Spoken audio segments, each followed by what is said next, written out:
Most people imagine death as quick or peaceful, but sometimes it's the exact opposite. Some people leave this world in ways so brutal, strange, or drawn out that it's hard to believe they're real. In this video, we'll break down 5 true stories of people who died in some of the worst ways ever recorded. Moments where pain, fear, and confusion took over. These are not made-up tales. These are real, and they are disturbing.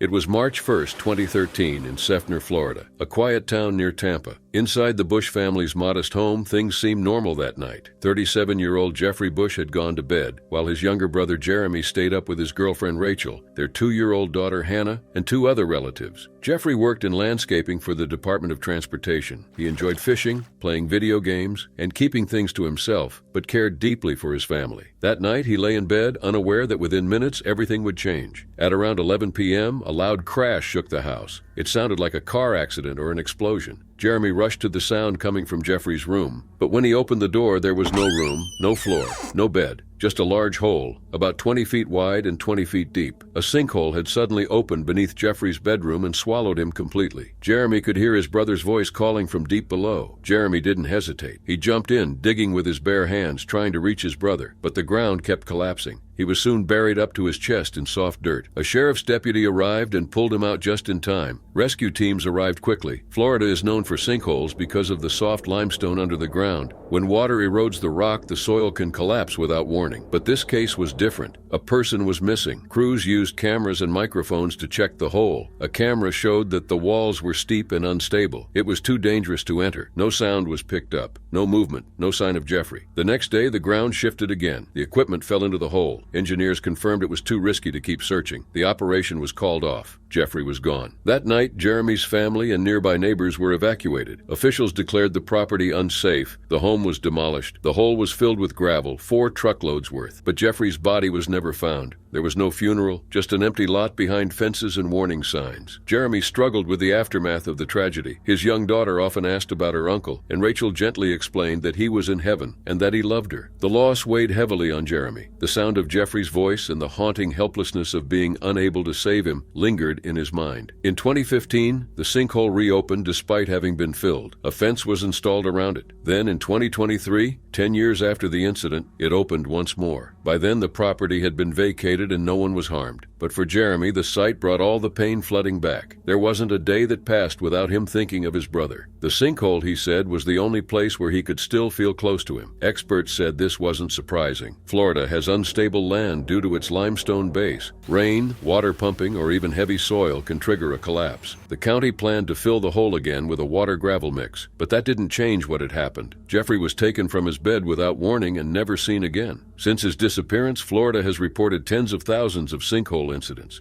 In 2022 alone, there were 27,000 cases. Most are small, damaging roads or parking lots, but some, like the one in Seffner, are deadly. Another sinkhole in 1981 near Orlando was 400 feet wide and swallowed cars, businesses, a house, and even part of a swimming pool. The Seffner sinkhole, though smaller, had a heartbreaking outcome. It took a life. It was June 29, 2007 in St. Louis Park, Minnesota. 6-year-old Abby Taylor was at the Minneapolis Golf Club with her parents, Scott and Katie. Abby was known for her bright smile, her love for swimming, and how friendly she was to everyone. That evening, while her parents had dinner with friends, Abby and the other children were allowed one last swim in the kiddie pool. Most of the kids eventually got out, but Abby stayed in the shallow end a little longer. She ended up sitting on a drain that had no cover and didn't have the proper safety features. The suction from that open drain was dangerously strong enough to cause life-threatening damage. When Katie realized Abby was still in the pool, she called out to her. Abby stood up slowly, looked dazed, and suddenly collapsed. She hit her head on the pool edge, knocking out a tooth, and rolled into the deeper adult pool. At first, no one understood what had happened. Abby just said her stomach hurt. There were no clear signs of injury. But at the hospital later that night, doctors found something deeply disturbing. The suction from the pool drain had caused a rare internal injury. Much of her small intestine had been pulled out. Doctors performed emergency surgery. Abby survived, but they had to remove the rest of her small intestine. From that point on, she couldn't eat or drink normally. She had to be fed through a tube connected to a port in her chest. Her parents were devastated, but Abby kept fighting. After weeks in the hospital, she finally returned home. Her family adjusted to a new routine. Abby carried her feeding supplies in a backpack and tucked her drainage tube into a Hannah Montana purse. She was still excited about going back to school. Her appearance had changed. Her skin had turned yellow due to jaundice. But Abby stayed positive. Her classmates were curious. One day, she stood up in front of her class and explained what it was like to be treated differently. Her teachers were amazed by how calmly and clearly she spoke. Abby continued doing what she loved. She went to acting camp, always with a nurse nearby. She even got to meet Miley Cyrus backstage at a concert. She couldn't stop smiling after that. Over time, Abby needed more care. She underwent 16 surgeries to treat infections and repair damage. Despite everything, she kept smiling. In December 2007, the family got news. A donor had been found. Abby would receive a triple organ transplant: her liver, small intestine, and pancreas. The surgery took place in Nebraska. At first, things looked promising, but doctors warned the recovery would be slow and unpredictable. The following months were full of ups and downs. Some days brought hope, others brought more complications. Her sisters often visited. One night, her sister Grace told Abby she believed a higher power and their late uncle had helped save her from the pool drain. Abby smiled. The family filled her hospital room with decorations and kept her spirits up. She loved giving compliments to others, even when she was in pain. But by March 2008, her condition worsened again. Her organs started failing, and she developed a rare illness caused by the transplant. She began chemotherapy, but her body couldn't handle it anymore. Abby passed away on March 20th, 2008 at 6:10 p.m. She was only 6 years old. Before she died, her parents promised her they would make sure no other child would go through the same thing. That promise became Abby's hope, a foundation focused on making pools safer. The Taylors worked with lawmakers to improve pool safety rules. Later that year, Congress passed the Virginia Graham-Baker Pool and Spa Safety Act. It banned unsafe pool drains and required stronger safety standards. The family also filed a lawsuit against the golf club and the drains manufacturer, stating that the equipment and safety system had failed. Each year on Abby's birthday, her family remembers her strength. Through Abby's hope, her story continues, not just a memory, but as a force that helps protect other children. It was July 5, 2008, in Bishopstoke, Hampshire, a quiet town in Eastleigh, England. That day, something happened that would be remembered as one of the most disturbing and carefully planned cases local police had ever seen. 50-year-old David File lived alone in a ground-floor flat on Bodmin Road. His building, built in the 1960s, had once housed many tenants, but by that summer, every other unit had been emptied. The windows were boarded up, the hallways silent. David was the last one left. He was considered vulnerable. He had a long history of health problems, including mental illness, epilepsy, and limited mobility. While other residents had moved out over time, David refused to go. He had often complained about the poor condition of the building, yet he didn't want to leave. Over 2 years, he rejected 11 offers of new housing, even ones that were specially picked to meet his needs. The housing association in charge, Atlantic Housing Limited, a part of the First Wessex Housing Group, had been trying to move him without conflict. Their goal was to tear down the building and redevelop the site. The project was valued at around £7.8 million and would include 54 new flats and 24 houses. Most residents had supported the plan. Some had even sold their units back to help make it happen. At first, David seemed open to moving, but over time his attitude changed completely. He began resisting every effort to relocate him. Eventually, the housing association had to go to court. In June 2008, they received a legal order allowing them to take back the flat. 2 weeks later, on July 5th, David's parents, John and Jean File, visited for their usual weekly check-in, but no one answered the door. They called his phone. No response. Worried, they called the police. Officers and paramedics arrived shortly after. The police asked the parents to wait outside. When officers entered the flat, they found something shocking. Sergeant Mark Carter was one of the first inside. David's body was found beneath a snooker table in the lounge. Blood was on the walls, floor, and furniture. It was immediately clear that the injuries were caused by a power tool. A Black & Decker chainsaw was still at the scene. Investigators quickly realized this wasn't a sudden act. It had been carefully planned. An inquest later confirmed that David had used the tool in a way that left no question about his intentions. He had consumed a small amount of alcohol, but no drugs were found in his system. Coroner Simon Burge, who led the inquest at Winchester Coroner's Court, said it was the most unusual case he had seen in 15 years. He believed David's actions were meant to draw attention to what he saw as unfair treatment. According to Burge, David wanted to make a public statement. Atlantic Housing had done everything they could to support him. They offered moving help, packing services, and personalized support.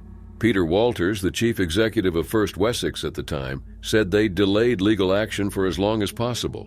Others confirmed this too. Councillor Anne Winstanley said efforts to find a peaceful solution continued right up to the end. Ron Turtle, chairman of the Residents Association, said David had been offered several similar homes, but refused everyone. By July, the building had become unsafe. It was mostly empty and had started to attract vandalism. David was alone in a place that felt abandoned, yet he chose to stay. The final cause of death was listed as a wound to the neck caused by the chainsaw. Reports suggested David believed he was standing up for what he thought was right. His father told police that David's death was completely unexpected. In the end, the court found no wrongdoing by Atlantic Housing. They had shown patience and offered support throughout the process. The inquest ruled the death as self-inflicted, but the details shocked everyone involved. David File's death remains one of the most extreme and carefully prepared responses to an eviction in the United Kingdom. It left behind pain, confusion, and a long list of questions that may never be fully answered. It was August 25, 2014, in Raymond, New Hampshire. Paul Como Jr., a 47-year-old husband, father, and martial arts instructor, walked into his backyard around 3 p.m. He was working on a project he had started months earlier, removing a massive boulder that had been causing water to leak into his basement whenever it rained. The rock weighed around 6,000 pounds and was nearly 5 feet wide. Paul had spent weeks digging around it by hand, hoping to remove it without help. But something went wrong that afternoon, and no one saw it happen. Paul had a reputation for being hardworking and independent. Neighbors frequently saw him laboring outside, often on tasks that appeared risky. Many grew concerned about the dangers involved in his project. One neighbor, Cara Maurice, later reflected on the situation, noting that when something looked that serious, most people would ask for help. But Paul never reached out. He continued to work alone. That day, Paul was down in the trench again using a small digging tool around the base of the boulder. He likely thought he had it under control, or at least could predict when it might shift. At some point in the afternoon, the ground gave way. The boulder broke loose. It rolled forward and dropped into the trench. Paul didn't have time to move. The rock pinned him against the trench wall with crushing force. No one was outside with Paul. If he was still conscious, he was alone and unable to call for help. A boulder was tightly wedged between him and the dirt wall, leaving him trapped and unable to move. Inside the house, his wife Karen had no idea that anything had happened. Hours passed. Paul still hadn't come inside. Karen noticed that his phone was still in the house, something he never left behind while working outside. That's when she went out to check. What she found stopped her cold. Paul was at the bottom of the trench, trapped under the boulder, motionless. She called 911 right away. Emergency responders from Raymond Police, fire, and ambulance teams arrived at the house at 7:19 p.m. They found Paul still pinned under the boulder and unresponsive. He wasn't breathing. They couldn't move the rock by hand. It was far too heavy. A tow truck had to be brought in to lift it, but by the time the boulder was moved, it was too late. Paul Como Jr. had passed away. The news quickly spread throughout the small town. Paul was well known and respected. He had a 5th-degree black belt and had taught martial arts for years at different schools, most recently at American Dragon in Hooksett. He was known for his patience, discipline, and dedication to his students. He married his wife Karen in 2002, and they had 3 children, 2 sons and a daughter. Paul was a family man who loved camping, playing games, gardening, and spending time with his kids. He also worked part-time at a local bowling alley, enjoyed music, and traveled often. Even the family dog Justice was part of their close-knit life. Paul wasn't reckless or inexperienced. That made his death even harder to accept. Lieutenant Michael LaBelle from the Raymond Police Department confirmed what happened. Paul had been digging when the boulder suddenly rolled and pinned him. There were no safety tools, no equipment, no help, just Paul, working alone. The rock had taken months to loosen, and when it finally moved, it only took a second. Paul's passing left a deep impact. He wasn't only a teacher. He had once run for state representative and was active in local causes. His family, Karen and their children, Paul III, Patrick, and Kylie, were left to rebuild a life without him. The boulder still sat in the yard afterward, a painful reminder of what happened. What began as a simple effort to fix his home ended in one of the most heartbreaking ways possible. A man trying to protect his house, alone in his backyard, never expected the project would be his last. It was the morning of February 28, 2015, in Ilkeston, Derbyshire. Will Page, a 22-year-old apprentice engineer from Stanley Common, was spending his Saturday like many others, working on his car. Will was known for being kind, full of energy, and very passionate about cars. He still lived with his father while saving up to buy a house with his girlfriend Rachel Cross. Just one day earlier, Will and Rachel had shared big news with their families. Rachel, who was 21 at the time, was 8 weeks pregnant. Will had always wanted to be a father. He loved kids and often talked about having a family one day. Everyone around them could see how happy and excited he was. It felt like his life was finally coming together. That Saturday morning, Will got up early and quietly left the house. Before heading out, he told Rachel that he loved her. That would be the last thing she would ever hear him say. He drove to a nearby industrial estate off Digby Avenue in Ilkeston to work on his blue Peugeot 106. He had borrowed a Ford Transit van to help move car parts. At around 8:20 a.m., CCTV footage showed him arriving at the gated site. To enter, Will had to unlock a steel parking barrier that was about 5 meters long. He drove the van inside, but one detail was missed. Will didn't secure the gate properly. The steel barrier, which was supposed to be pinned or chained open, was left loose. At the time, it may not have seemed like a big issue, but experts later said gates like this were a known risk when not locked into place. Around 10:22 a.m., Will was done for the day. He loaded a rear axle into the van and drove slowly, about 8 miles per hour, toward the exit. Everything seemed normal, but then something went terribly wrong. As he neared the exit, the unlocked gate suddenly swung into the road. Investigators said it didn't take much. A small gust of wind or slight movement could have caused it. The heavy metal barrier struck the front side of the van and crashed through the windshield. The gate hit Will in the chest and stomach, causing severe internal injuries. There was no sign he had time to react. PC Nigel Varney from Derbyshire Police said the van didn't stop until the gate pierced through the front and hit the bulkhead. Emergency crews arrived quickly, but Will had already passed away at the scene.